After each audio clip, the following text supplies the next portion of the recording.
Smart మీటర్లు ఎవరిని అడిగి పెడుతున్నారు? ఎవరు? మీరు ఎక్కడి నుంచి వచ్చారు? ఎలక్ట్రికల్ డిపార్ట్మెంటా? ఎక్కడే? దాసన్పేట. దీన్ని ప్రజలందరూ వ్యతిరేకిస్తున్నాం, మేమందరం కూడా. ఇవి ఎట్టి పరిస్థితుల్లో మేము పెట్టుకోం. ఎవడైనా పర్మిషన్ లేకుండా పెడితే దీనిగా బదలు కొడుతుందండి.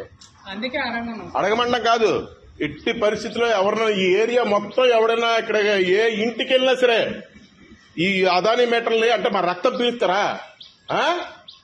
ప్రజలు ఈ పన్నులు కట్టట్లేదా? ట్యాక్సులు కట్టట్లేదా? విద్యుత్ బిల్లులు అంత పెడతా ఈ దిక్కుమాలు ఇవి పట్టుకొస్తారు మీరు. చిత్తకొట్టేస్తాం తీయవి. ప్రజలందరికీ విద్యుత్ స్మార్ట్ మీటర్ల విషయంలో మేము చేసే విజ్ఞప్తి ఒకటే, ఈ మీటర్లు చాలా ప్రమాదం. మీ ఇంటిలో అదానీని ప్రవేశపెట్టడమే శాశ్వతంగా మన దోపిడీ చేసేటువంటి మీటర్. ఇది మామూలు మీటర్ లాంటిది కాదు. ప్రీపెయిడ్ స్మార్ట్ మీటర్ అదానీ ఒక కార్పొరేట్ కంపెనీది. మీరు ఇప్పటి వరకు బిల్లు వచ్చిన తర్వాత 15 రోజులకో నెల రోజుల లోపల చెల్లించాలి.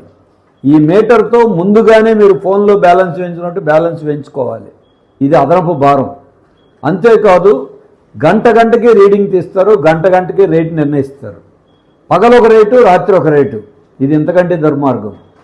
మరొక వైపున మీటర్కి అయ్యే ఖర్చు 9,000 మనమే 93 నెలల వాయిదాల్లో చెల్లించాలి. మళ్ళీ 6 ఏళ్లలో మళ్ళీ ఆ మీటర్ పనిచేయదు, మళ్ళీ కొత్త మీటర్ పెట్టుకోవాలి. అంటే ఇక శాశ్వతంగా ఈ మీటర్ పేరుతో విద్యుత్ పంపిణీ సంస్థలోకి అదానీ సంస్థ ప్రవేశిస్తుంది. బాగున్న మీటర్లు ఎందుకు తీసేయాలి? 2 కోట్ల మీటర్లు ఎందుకు మార్చాలి? అందుకే ఇప్పటికే విద్యుత్ బిల్లులు పెరిగిపోయాయి. సర్దుబాటు ఛార్జీల పేరుతో ఏనాడో వాడుకున్న కరెంటుకి ఈరోజు బిల్లులు వేస్తున్నారు. ఇది దుర్మార్గం.